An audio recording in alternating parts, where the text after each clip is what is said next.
Welcome to my YouTube channel. आज के lecture में हम डिस्कस करेंगे सेक्सुअल रिप्रोडक्शन इन एनिमल्स। किस तरीके से एनिमल के अंदर सेक्सुअल रिप्रोडक्शन होता है। पहले तो हम बात करते हैं कि सेक्सुअल रिप्रोडक्शन में कौन कौन हेल्प करता है। सेक्सुअल रिप्रोडक्शन में कौन इन्वॉल्व होता है? गैमेट्स हेल्प करते हैं। The cell involve in sexual reproduction are called gametes. ऐसी सेल जो सेक्सुअल रिप्रोडक्शन में इन्वॉल्व होती हैं उन्हें क्या बोलते हैं? उन्हें कहते हैं गैमेट्स। क्या बोलते हैं? ऐसी सेल जो सेक्सुअल रिप्रोडक्शन में इन्वॉल्व होती हैं, this type of cell is known as gametes. The male gamete in animal is called sperm. और मेल गैमेट को क्या बोलते हैं? स्पर्म बोलते हैं। और स्पर्म प्रोड्यूस कहाँ से होता है? टेस्टिस से। किससे होता है स्पर्म प्रोड्यूस? टेस्टिस से होता है। Then next is female gamete. Female gamete animals में जो प्रेजेंट होता है उसे क्या बोलते हैं? या तो उसे हम ओवम बोलते हैं या तो उसे हम कॉमनली एग भी बोल सकते हैं। तो मेल गैमेट क्या होता है? स्पर्म होता है। फीमेल गैमेट को हम क्या बोलते हैं? ओवम बोलते हैं या तो हम उसे एग भी बोल सकते हैं। The next is fertilization. The fusion of male and female gamete to form zygote during sexual reproduction is called fertilization. Fertilization का मतलब होता है मेल गैमेट और फीमेल गैमेट दोनों गैमेट जब एक दूसरे से फ्यूज करेंगे, मीन्स स्पर्म और ओवम का दोनों का आपस में जब फ्यूजन होगा उससे किसका फॉर्मेशन होता है? उससे जाइगोट का फॉर्मेशन होता है। और इसी प्रोसेस को कहते हैं फर्टिलाइजेशन। आफ्टर फ्यूजन होने के बाद ये क्या बनता है? जाइगोट। अब ये जाइगोट किस में कन्वर्ट होता है? जाइगोट जो है एम्ब्रियो में कन्वर्ट होता है। देन ये एम्ब्रियो किस में कन्वर्ट होता है? एम्ब्रियो जो होता है वो फीटस में कन्वर्ट होता है। फर्टिलाइजेशन क्या होता है? जब मेल और फीमेल गैमेट आपस में फ्यूज करते हैं तो जाइगोट का फॉर्मेशन करते हैं। यही जो सेक्सुअल रिप्रोडक्शन के अंदर ये फिनोमिना हो रहा है इसे क्या बोलेंगे? इसे बोलते हैं फर्टिलाइजेशन। फ्यूजन होने के बाद किसका फॉर्मेशन होता है? जाइगोट का फॉर्मेशन होता है। जाइगोट एम्ब्रियो में कन्वर्ट होता है, देन वो फीटस में कन्वर्ट होता है। फर्टिलाइजेशन टू टाइप्स के होते हैं। कौन कौन सा होता है? एक होता है इंटरनल फर्टिलाइजेशन, दूसरा होता है एक्सटर्नल फर्टिलाइजेशन। इंटरनल नाम से पता चला इनसाइड। क्या होता है? इंटरनल का मतलब inside. The fertilization which occur inside the female body is called internal fertilization. जब फीमेल बॉडी के अंदर फर्टिलाइजेशन होता है मीन्स बेबी का डेवलपमेंट जो होता है मदर के वूम में होता है, मदर की बॉडी के अंदर होता है, उसे बोलते हैं internal fertilisation. Example is birds, reptiles and mammals. इन सब के अंदर क्या होता है? Internal fertilisation. Then next is external. External का मतलब होता है आउटसाइड। एक्सटर्नल का मतलब क्या होता है? Outside. The fertilization which occur outside the female body. जब फर्टिलाइजेशन फीमेल बॉडी के बाहर होता है मीन्स बेबी का डेवलपमेंट बॉडी के बाहर हो रहा है, इस टाइप के फर्टिलाइजेशन को बोलते हैं external fertilisation. Example is frog and fish. इन सब के अंदर और भी बहुत सारे ऐसे ऑर्गेनिज्म होते हैं जिनके अंदर कौन सा फर्टिलाइजेशन होता है? External fertilization. तो फर्टिलाइजेशन टू टाइप्स के होते हैं, इंटरनल और external. The next is male reproductive system. They consist of the following organ. Mail reproductive system के पास कौन कौन से ऑर्गन प्रेजेंट होते हैं? टेस्टिस प्रेजेंट होता है, स्क्रोटम प्रेजेंट होता है, इपिडिडाइमस प्रेजेंट होता है, वास डिफरेंस प्रेजेंट होता है, सेमानल वेसिकल प्रेजेंट होता है, प्रोस्टेट ग्लैंड होता है और पेनिस होता है। ये सब किसके पार्ट होते हैं? ये सब होते हैं मेल रिप्रोडक्टिव सिस्टम ऑर्गन के part. Then next is testis are oval in shape. Testis का शेप कैसा होता है? टेस्टिस जो होता है वो ओवल शेप का होता है। Lie outside the abdominal cavity. Most important point ये है कि टेस्टिस का शेप तो ओवल होता है, साथ साथ में टेस्टिस जो एब्डोमिनल कैविटी के बाहर प्रेजेंट होता है। दो प्रकार का फंक्शन परफॉर्म करता है टेस्टिस। पहला तो ये मेल सेक्स सेल बनाता है। मेल सेक्स सेल मतलब स्पर्म का फॉर्मेशन करता है। देन नेक्स्ट इज और क्या करता है? सेक्स हार्मोन्स भी बनाता है जिसे बोलते हैं टेस्टोस्टेरोन। तो टेस्टिस का दो काम होता है। टेस्टिस क्या करता है? मेल सेक्स सेल बनाता है जिसे हम स्पर्म बोलते हैं, और क्या करता है? सेक्स हार्मोन के प्रोडक्शन में भी हेल्प करता है जिसे बोलते हैं टेस्टोस्टेरोन। क्यों? क्योंकि जितने भी चीज़ें मतलब जितने भी प्यूबर्टी के समय चेंजेस क्रिएट होते हैं वो सब टेस्टोस्टेरोन हार्मोन की प्रेजेंस की वजह से भी होता है। और क्या करता है? The testis are lie within a pouch like structure is called scrotum to maintain a temperature. Testis जो होता है वो एब्डोमिनल कैविटी के बाहर एक पाउच लाइक स्ट्रक्चर में प्रेजेंट होता है और उस पाउच लाइक स्ट्रक्चर को स्क्रोटम बोलते हैं।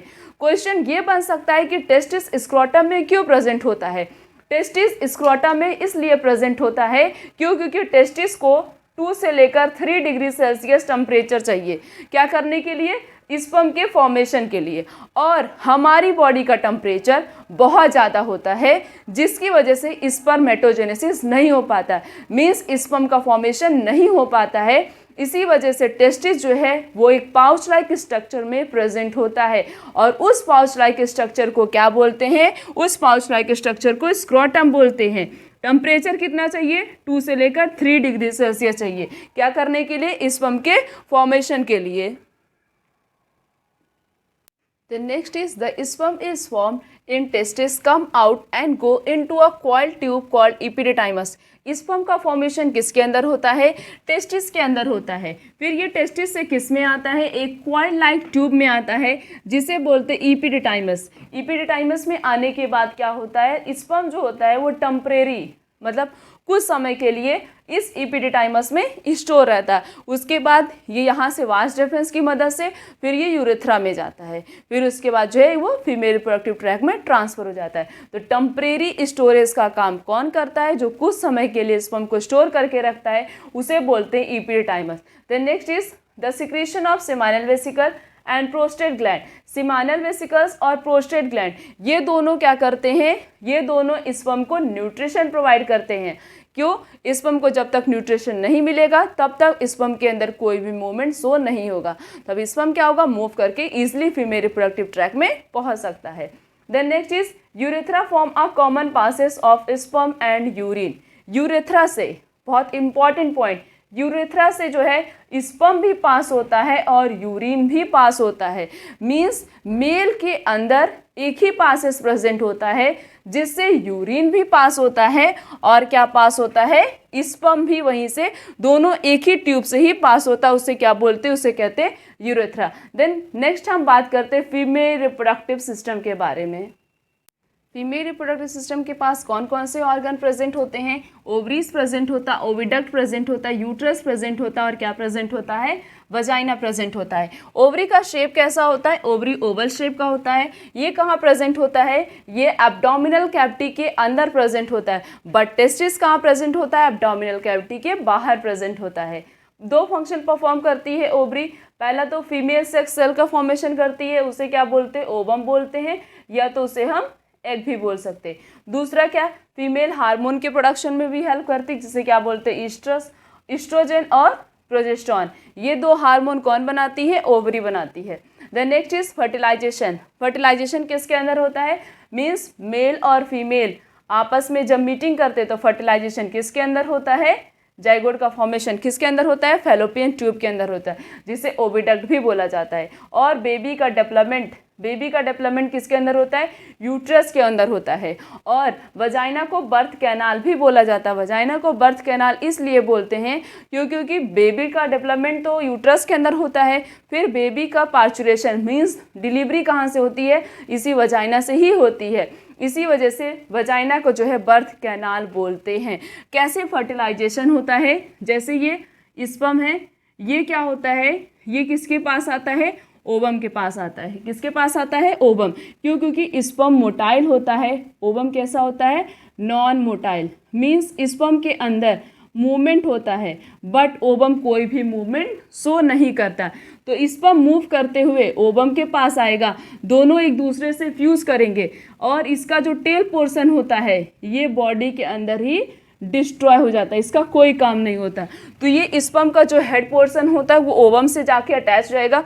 दोनों जब एक दूसरे से अटैच हो जाएंगे तो किसका फॉर्मेशन होगा, जाइगोट का फॉर्मेशन होगा। फिर इसी जाइगोट, ये जाइगोट जो होता है पॉइंट, इस तरीके से हम पॉइंट रख रहे हैं, इतना ही बड़ा होता है, बहुत छोटा होता है। फिर ये किस में डेवलप्ड होता है, ये एम्ब्रियो में डेवलप होगा। अब ये फर्टिलाइजेशन का प्रोसेस किसके अंदर होता है, फैलोपियन ट्यूब में होता है। किसके अंदर होता है, फैलोपियन ट्यूब में होता है। फिर ये जाइगोट डेवलप किस में होगा, एम्ब्रियो। और इस एम्ब्रियो का डेवलपमेंट किस में होता है, यूट्रस में।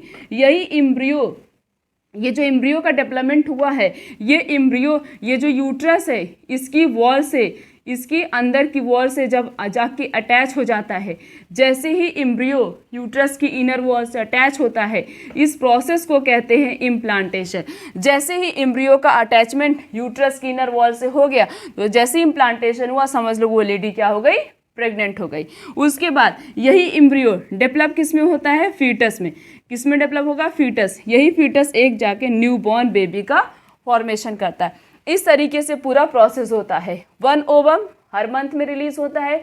यही ओवम अगर फर्टिलाइज्ड हो गया, मीन्स उसका फर्टिलाइजेशन हो गया, फर्टिलाइज्ड हो गया, तब क्या होगा, तब वो लेडी प्रेग्नेंट हो जाएगी। बट जो हर मंथ में एक ओवम रिलीज हो रहा है, अगर वो ओवम फर्टिलाइज्ड नहीं हुआ, तब क्या होगा, मेंस्ट्रुएशन होगा। इस तरीके से फर्टिलाइजेशन होता है। इस तरीके से पूरा सेक्सुअल रिप्रोडक्शन होता है।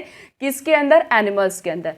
टेस्टिस में टेस्टोस्टेरोन हार्मोन का फॉर्मेशन होता है। Testosterone hormone produce, ovary estrogen और प्रोजेस्टेरोन हार्मोन। जितने भी चेंजेस क्रिएट होते हैं मेल और फीमेल में, उन सब चेंजेस में कौन हेल्प करता है, ये हार्मोन्स हेल्प करते हैं। तो ये पूरा था सेक्सुअल रिप्रोडक्शन इन एनिमल्स, किस तरीके से एनिमल्स में सेक्सुअल रिप्रोडक्शन होता है। आने वाले लेक्चर में हम आगे के टॉपिक्स को क्लियर करेंगे। आज का लेक्चर यहीं तक। Thank you.